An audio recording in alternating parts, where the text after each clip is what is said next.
HHWW o magka-holding hands while walking. Mga may bit-bit na bouquet o bulaklak at mga clingy sa isa't isa.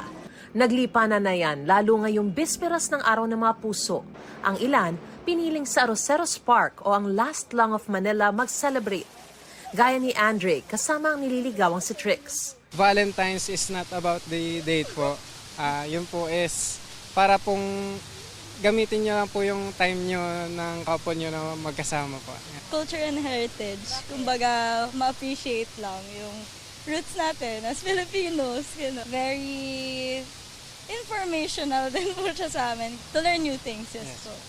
Bukod sa tahimik, may pa-B1 with nature ding handog ang park, tulad ng pagmamasid sa koi pond at makulay na fountain. May nagpictorial pa nga para sa prenup habang nakaharap sa Pasig River. Wala pang gano'n pang tao. Konti lang, may enjoy mo pa yung views. Minsan lang naman sa isang taon yun. Pero, di ba, araw-araw naman ang araw ng puso. May mga nag-date din sa Pasig River Esplanade. Dahil Valentine's na bukas, dagsana ang mga namimili ng bulaklak sa Dangwa. Para sa girlfriend ko po. Kasi love ko siya. Yung bulaklak po kasi para sa akin siya, pang romantic kumbaga sa kumbaga sa love. Iba pa rin yung binibigyan mo ng bulaklak yung taong mahal mo. Kahit mga NBSB o No Boyfriend Since Birth, namili rin.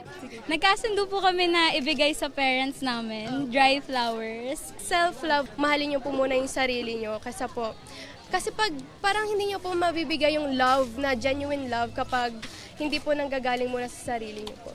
Mabili ang mga Ecuadorian roses, China roses, carnation, eucalyptus at tulips na nagmahal na ng 20 hanggang 600 pesos depende sa klase. Mabenta rin ang mga bouquet na may stuffed toy at balloon, pati mga dried flowers. Sa Tuguegarao City, patok ang veggie flowers na nasa 400 hanggang 500 pesos kada bouquet. Paraan daw nila ito para maibida ang mga produkto ng mga magsasaka sa lugar. Base sa survey ng SWS o Social Weather Stations nitong December 2024, 10% sa mga Pilipino ang gustong makatanggap ng pera at bulaklak ngayong Valentine's. Mas malaki naman ang bilang ng mga gustong makatanggap ng love and companionship na nasa 19%. Kaya tinanong din namin ang mga kapuso online kung ano ang gusto nilang matanggap ngayong Valentine's Day. Sabi ng isa, bulaklak. Kadate naman ang hanap ng isa. Pero may ibang gustong maging praktikal. In short, pera.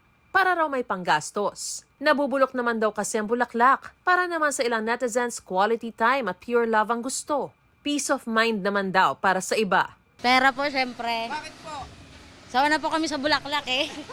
Practical na po ngayon. Kahit na ano po sir, basta mula sa puso. Naging masaya lang ang aming pamilya, sir.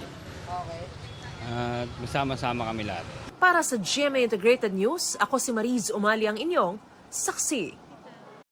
Mga kapuso, maging una sa saksi. Mag-subscribe sa GMA Integrated News sa YouTube para sa iba't ibang balita.